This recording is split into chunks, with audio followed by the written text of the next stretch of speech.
Salut les aventuriers, aujourd'hui c'est une vidéo un peu spéciale, on fait pas trop de tests d'habitude, mais la marque Carpuride nous a contacté pour tester son écran W702 et c'est vrai que sur une moto comme la Super Ténéré qui n'est pas équipée d'un écran, c'est assez pertinent. En plus de ça, j'ai un téléphone qui est assez vieillissant, donc je me suis dit allez, pourquoi pas. Donc on a reçu le produit gratuitement, j'ai pas vendu mon âme pour ce test et je vous donne mon avis sincère. Donc dans un premier temps, on va voir comment l'installer sur le guidon et comment faire les branchements sur la Super Ténéré. Ensuite, on verra comment configurer l'écran, connecter avec son téléphone, avec son intercom.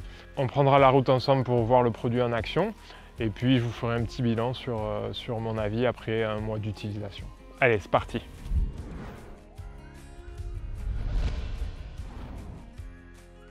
Donc dans la boîte, qu'est-ce qu'on a? On a du coup cet écran Carpuride qui fait 7 pouces. Il va être fixé avec ce système de boule RAM mount qu'on va fixer sur le guidon ici. On a un câble qu'on peut brancher directement sur une sortie USB, si vous en avez une, avec un USB booster pour que la tension qui arrive au niveau de l'écran soit suffisante. On a un fusible de rechange et puis on a ce système de branchement que moi je vais utiliser, donc avec un porte fusible. Ça, on va le brancher à un plus après contact et ça on va le brancher au moins de la batterie. Donc je vais vous montrer comment passer les câbles, je vais vous montrer aussi où j'ai installé l'écran sur mon guidon et puis après on testera un peu le produit pour voir comment ça fonctionne.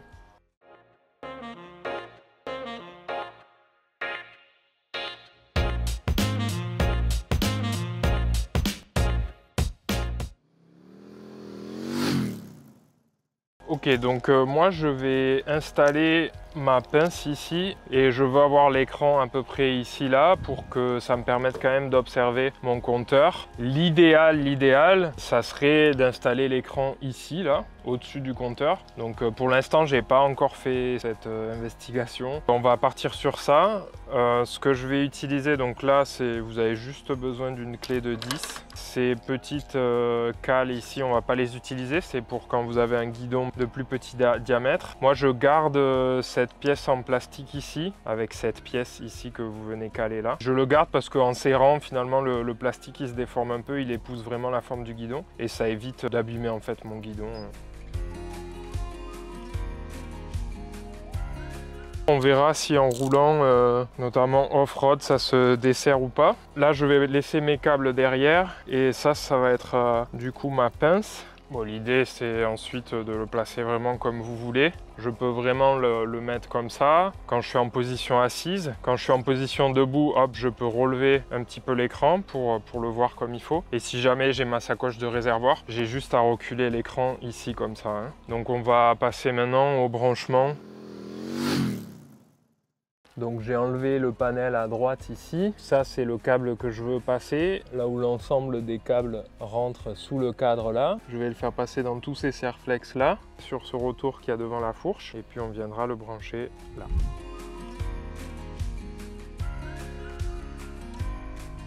Au niveau du moins, il faut simplement que je vienne fixer une cosse comme ça. Donc là, on a notre connexion pour le moins de la batterie. Donc un petit truc sympa à savoir sur la Super Ténéré, c'est qu'on a ici deux broches qui sont destinées à accueillir des accessoires. Donc normalement ici il y a un couvercle, hein. Donc la broche avec 4 fils, elle est destinée par exemple aux poignées chauffantes. Vous avez un câble bleu-noir qui va être un plus après contact dès qu'on tourne la clé. Et vous avez un câble noir et vert qui va être un plus après contact mais avec le moteur tournant. Donc moi ici je branche mes poignées chauffantes et ensuite on a une broche avec 3 câbles. Le beige, ça va être notre plus après contact pour venir brancher mon câble rouge ici.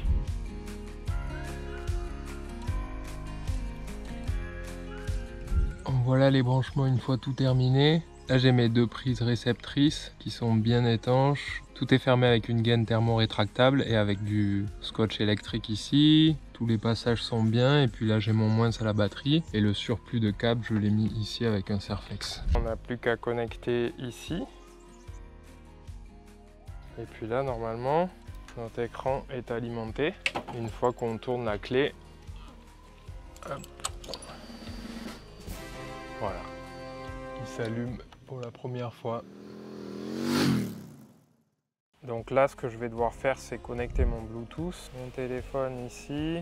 Ok, il me demande de l'appairer, donc je mets pair. Là, ça se connecte. Donc ça, c'est le CarPlay pour les téléphones Apple. Ça, c'est le CarPlay pour les téléphones Android. Et puis ensuite, donc, vous avez l'audio. Vous avez un bouton pour éteindre l'écran, téléphoner, la musique, une carte SD que vous pouvez mettre ici sur le côté. Et les settings qu'on a ici.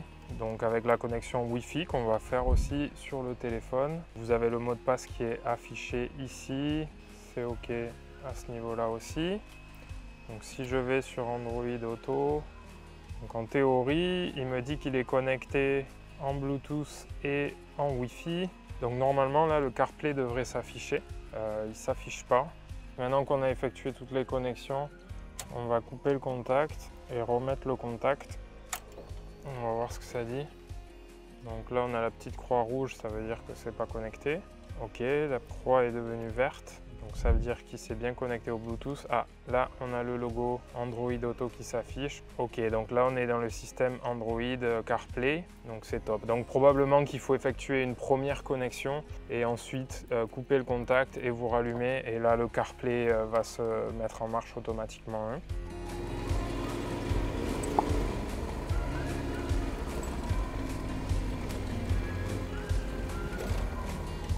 Donc là j'ai ma fonction GPS comme le CarPlay d'une voiture où je vais pouvoir sélectionner un endroit et mettre mon GPS. Donc là je suis sur Google Maps, hein. Ça a l'air de fonctionner nickel. L'affichage est bien lisible, la qualité est aussi très bonne. Donc ensuite qu'est-ce qu'on a d'autre? On a les paramètres ici. On va pouvoir gérer toutes les options de notification de messages, etc. Ici la fonction appel.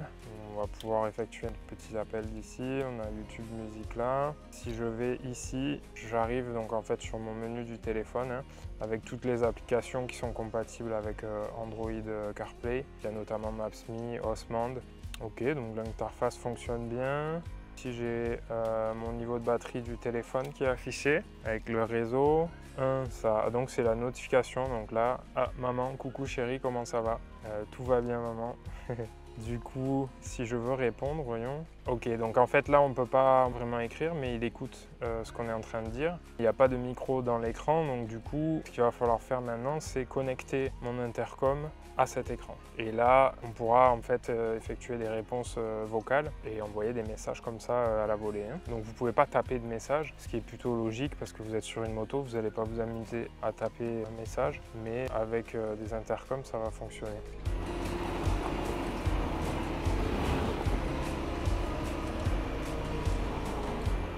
On va essayer de faire le setup de l'intercom avec mon casque.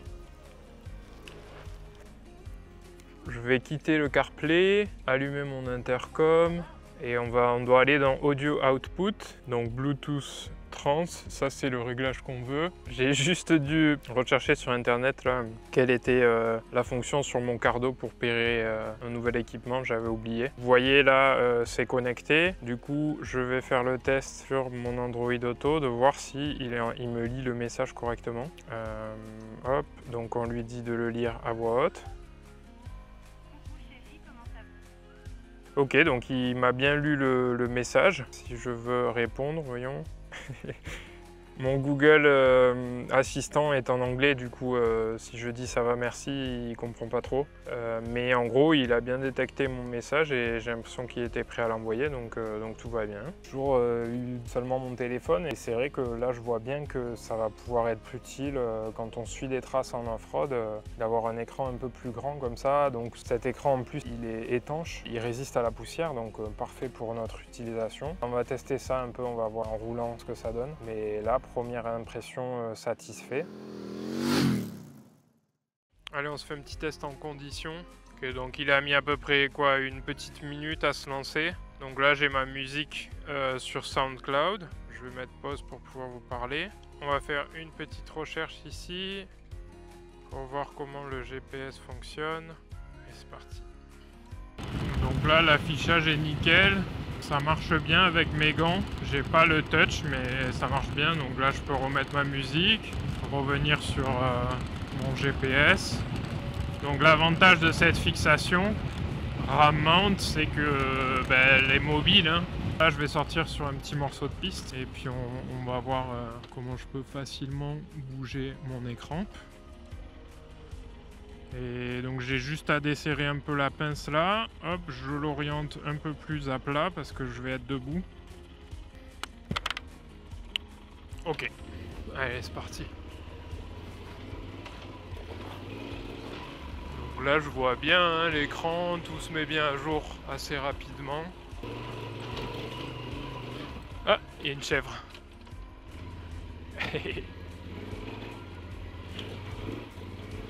Dis donc, c'est un bouc parce que ça sent, hein.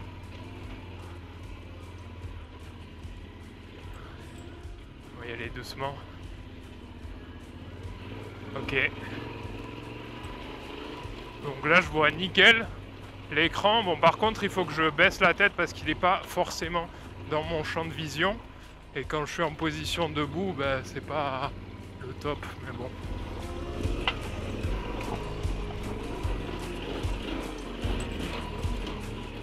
Donc c'est sûr que pour suivre une trace, ce sera bien mieux que mon GPS sur le téléphone. Hein. Là, il n'y a pas photo. Bon, là, je suis sorti de ma piste. Ben, même en position assise, moi, là, je vois bien l'écran. Donc c'est une position qui est assez cool. Je ne sais pas si vous allez bien le voir à la caméra. Là, je peux remettre ma petite musique tranquille. Repasser sur la navigation. Honnêtement, tout est assez smooth. Il n'y a pas vraiment de délai, malgré que mon téléphone soit un ancien téléphone. Donc j'avais plutôt peur de ça. Mais en fait, pour l'instant, ça pose pas de soucis. Donc là, j'ai testé la fonction où le GPS me parle. Ça marche bien. Donc la pince ramante, là, elle fonctionne vachement. Hein. Non seulement l'écran il bouge pas, ça s'est pas desserré du guidon, pourtant j'avais pas serré comme un idiot. Je voulais voir un peu comment ça tenait, bah, ça tient nickel. Donc moi j'ai mis la luminosité au max, et je pense que je vais la laisser au max tout le temps, parce qu'on voit très bien. Honnêtement pour l'instant j'ai pas du tout été ébloui avec le soleil. Après il est pas midi, le soleil est pas très haut.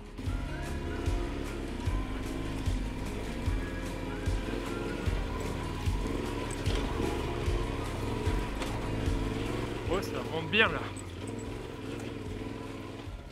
Ok. Ah, Mathilde m'a envoyé un message. J'ai reçu la notification. Bon bah vraiment cool hein, cet écran franchement. Moi je suis convaincu.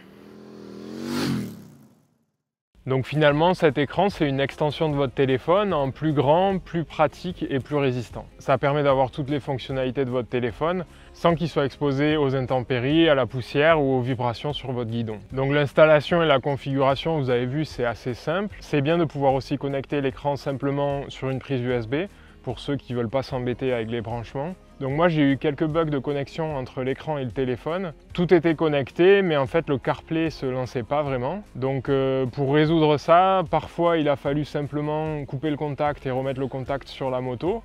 Et parfois il a fallu carrément reconfigurer tout le Bluetooth pour que ça fonctionne à nouveau. Donc là difficile de dire si c'est à cause de mon écran ou à cause de mon téléphone. Mais c'est quelque chose que j'ai pu constater quelques fois. J'ai bien aimé la flexibilité d'installation avec la pince RAM mount. Pour moi ça tient bien, même en off-road avec des cailloux, etc. Ça n'a pas bougé. Donc à voir avec le temps, peut-être que ça va s'user. Mais par contre, j'aurais bien aimé avoir une solution de fixation plus définitive parce que c'est vrai que cette pince, elle n'est pas vraiment sécurisante. L'écran, il suffit de le débrancher de la pince et on vous l'emporte, quoi. Donc j'ai pas envie de penser que je vais me faire voler, mais ça aurait été bien d'inclure une petite pièce à monter définitivement sur une barre de montage GPS par exemple. Attention aussi, il y a pas mal d'applis qui nécessitent un abonnement premium pour fonctionner avec le CarPlay. Donc je pense par exemple à Osmond si vous voulez suivre des traces ou à YouTube Music. Donc si vous achetez cet écran pour l'utiliser avec une application spécifique, prenez-le en compte. Dernier petit bémol, une fois que l'intercom est connecté à l'écran, il y a quelques fonctions qui sont perdues, comme par exemple le partage de musique ou bien les boutons raccourcis. Mais bon, globalement, je suis quand même super satisfait du produit. C'est vraiment un upgrade pour suivre les traces en off-road par rapport à mon téléphone. Moi, j'ai pas eu de problème avec le soleil, même quand il était au-dessus, je trouve qu'on voit assez. Après, je pars peut-être de très loin. Donc voilà, n'hésitez pas à nous dire s'il y a des choses qu'on a oubliées en commentaire. Et n'hésitez pas aussi à nous poser des questions si vous avez encore des points d'interrogation qui n'ont pas été soulevés dans cette vidéo. Dites-nous aussi ce que vous pensez de ce format vidéo. Est-ce que vous avez envie de voir plus de tests sur notre chaîne ou pas du tout? Et enfin, si vous souhaitez sauter le pas et acheter ce produit, vous pouvez utiliser le lien d'affiliation que je mettrai dans la description. On prend simplement une commission sur la vente, le prix ne change pas pour vous et puis ça permet de soutenir la chaîne. On a aussi un code promo, c'est One Month One Ride, ça enlève 50 € je crois sur la vente. Mais en ce moment, la marque CarpuRide fête ses 10 ans et vous avez 30%, donc environ 80 € avec le code 10 Years. Donc vous pouvez utiliser celui-là pour l'instant, 80 € c'est pas négligeable. Donc voilà, abonnez-vous les amis et je vous dis à bientôt.